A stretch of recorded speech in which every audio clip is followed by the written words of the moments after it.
Because that niceness in Dick was merely part of nature, it will all go to pieces in the end. Nature herself will all pass away. Natural causes come together in Dick to make a pleasant psychological pattern, just as they come together in a sunset to make a pleasant pattern of colors. Presently, for that is how nature works, they will fall apart again, and the pattern, in both cases, will disappear. Dick has had the chance to turn, or rather to allow God to turn, that momentary pattern into the beauty of an eternal spirit, and he has not taken it. There is a paradox here. As long as Dick does not turn to God, he thinks his niceness is his own, and just as long as he thinks that, it is not his own. It is when Dick realizes that his niceness is not his own but a gift from God, and when he offers it back to God, it is just then that it begins to be really his own. For now Dick is beginning to take a share in his own creation. The only things we can keep are the things we freely give to God. What we try to keep for ourselves is just what we are sure to lose. We must, therefore, not be surprised if we find among the Christians some people who are still nasty. There is even, when you come to think it over, a reason why nasty people might be expected to turn to Christ in greater numbers than nice ones. That was what people objected to about Christ during his life on earth. He seemed to attract such awful people. That is what people still object to, and always will. Do you not see why? Christ said, "Blessed are the poor," and how hard it is for the rich to enter the kingdom, and no doubt he primarily meant the economically rich and economically poor.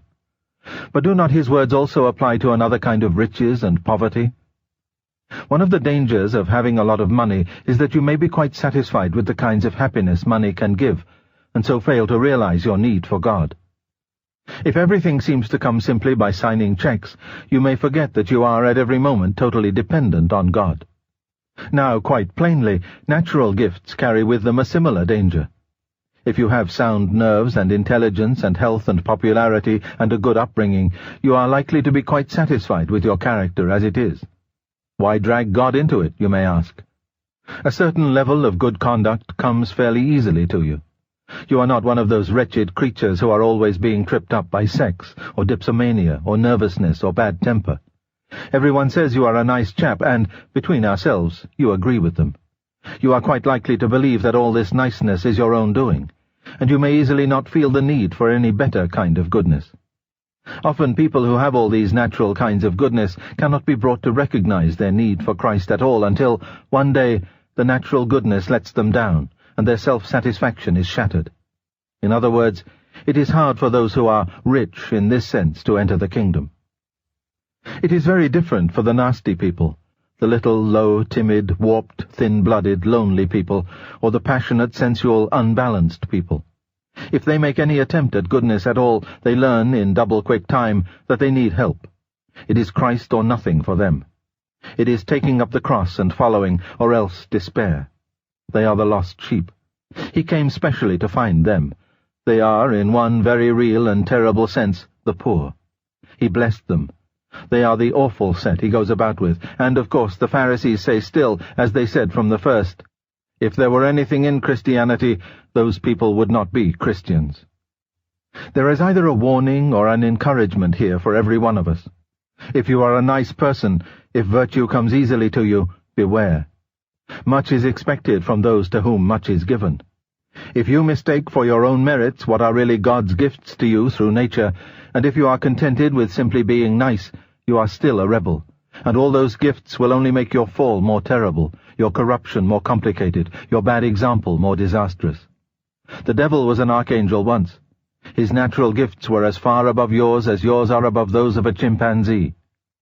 But if you are a poor creature, poisoned by a wretched upbringing in some house full of vulgar jealousies and senseless quarrels, saddled by no choice of your own with some loathsome sexual perversion, nagged day in and out by an inferiority complex that makes you snap at your best friends, do not despair.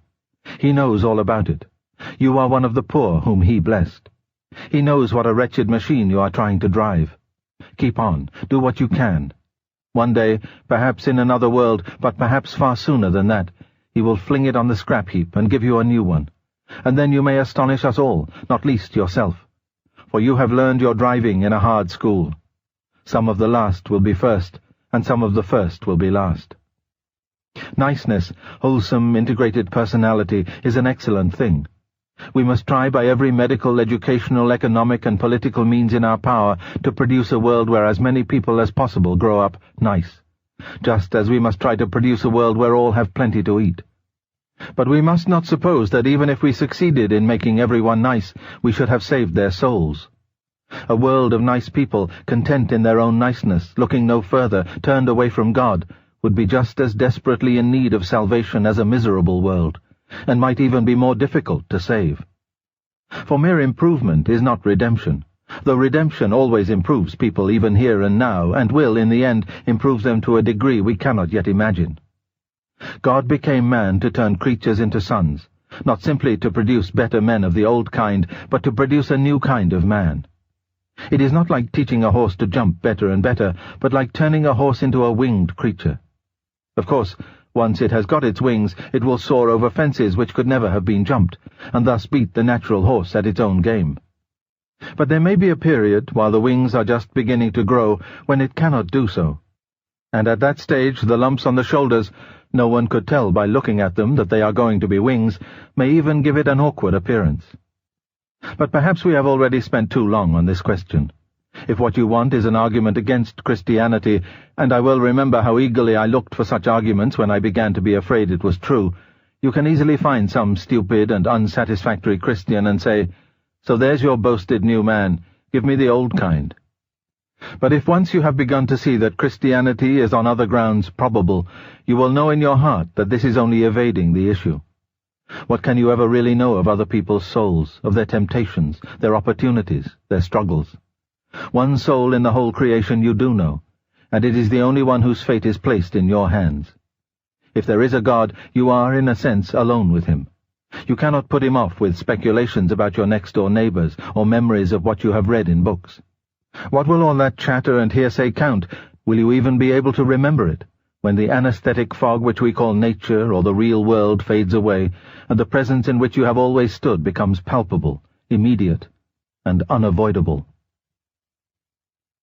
Chapter 11, the last chapter. The New Men.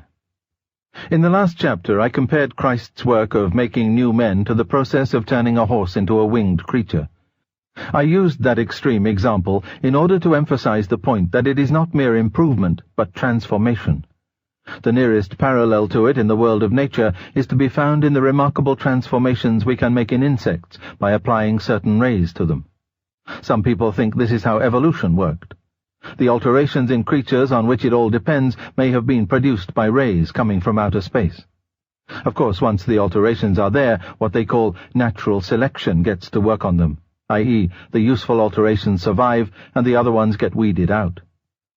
Perhaps a modern man can understand the Christian idea best if he takes it in connection with evolution. Everyone now knows about evolution, though of course some educated people disbelieve it. Everyone has been told that man has evolved from lower types of life. Consequently, people often wonder, what is the next step? When is the thing beyond man going to appear? Imaginative writers try sometimes to picture this next step, the Superman as they call him, but they usually only succeed in picturing someone a good deal nastier than man as we know him, and then try to make up for that by sticking on extra legs or arms. But supposing the next step was to be something even more different from the earlier steps than they ever dreamed of? And is it not very likely it would be? Thousands of centuries ago, huge, very heavily armored creatures were evolved. If anyone had at that time been watching the course of evolution, he would probably have expected that it was going to go on to heavier and heavier armor. But he would have been wrong. The future had a card up its sleeve which nothing at that time would have led him to expect. It was going to spring on him little, naked, unarmored animals which had better brains, and with those brains they were going to master the whole planet. They were not merely going to have more power than the prehistoric monsters, they were going to have a new kind of power. The next step was not only going to be different, but different with a new kind of difference. The stream of evolution was not going to flow on in the direction in which he saw it flowing. It was, in fact, going to take a sharp bend. Now it seems to me that most of the popular guesses at the next step are making just the same sort of mistake. People see, or at any rate they think they see, men developing greater brains and getting greater mastery over nature. And because they think the stream is flowing in that direction, they imagine it will go on flowing in that direction. But I cannot help thinking that the next step will be really new. It will go off in a direction you could never have dreamed of. It would hardly be worth calling a new step unless it did. I should expect not merely difference, but a new kind of difference. I should expect not merely change, but a new method of producing the change. Or, to make an Irish bull, I should expect the next stage in evolution not to be a stage in evolution at all. Should expect the evolution itself as a method of producing change will be superseded.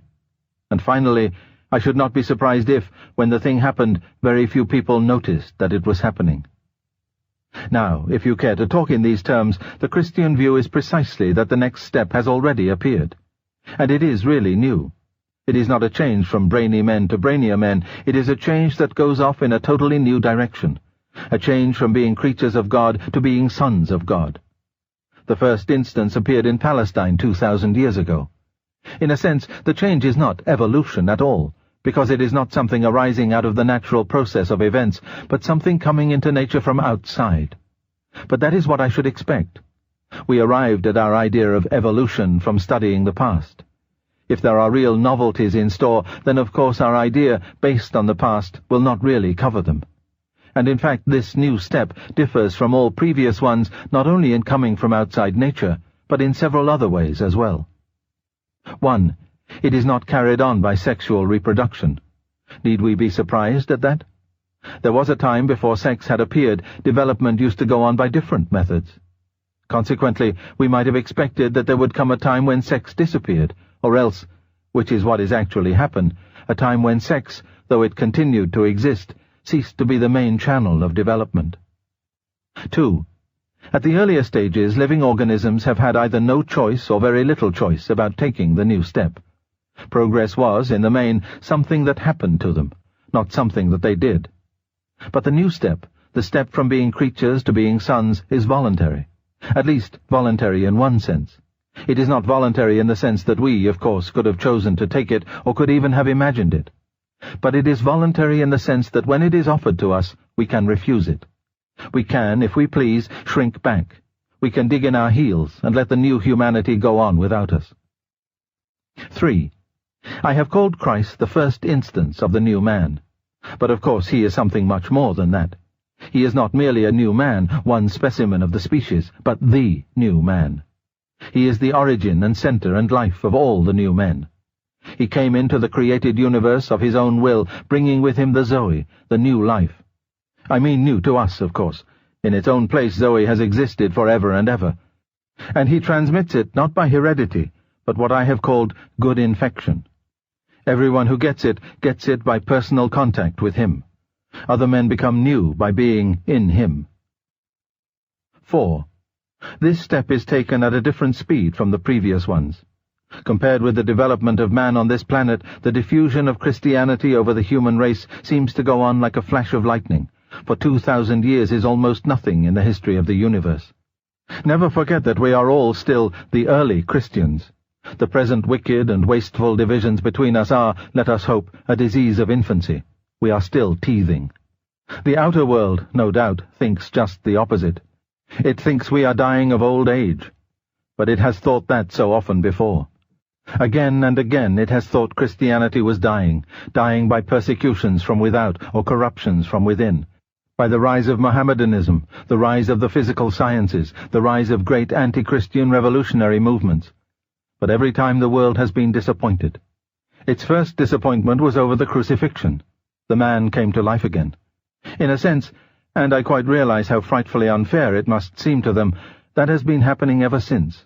They keep on killing the thing that he started, and each time, just as they are patting down the earth on its grave, they suddenly hear that it is still alive, and has even broken out in some new place. No wonder they hate us. 5. The stakes are higher. By falling back at the earlier steps, a creature lost, at the worst, its few years of life on this earth. Very often it did not lose even that. By falling back at this step, we lose a prize which is, in the strictest sense of the word, infinite. For now the critical moment has arrived. Century by century, God has guided nature up to the point of producing creatures which can, if they will, be taken right out of nature, turned into gods.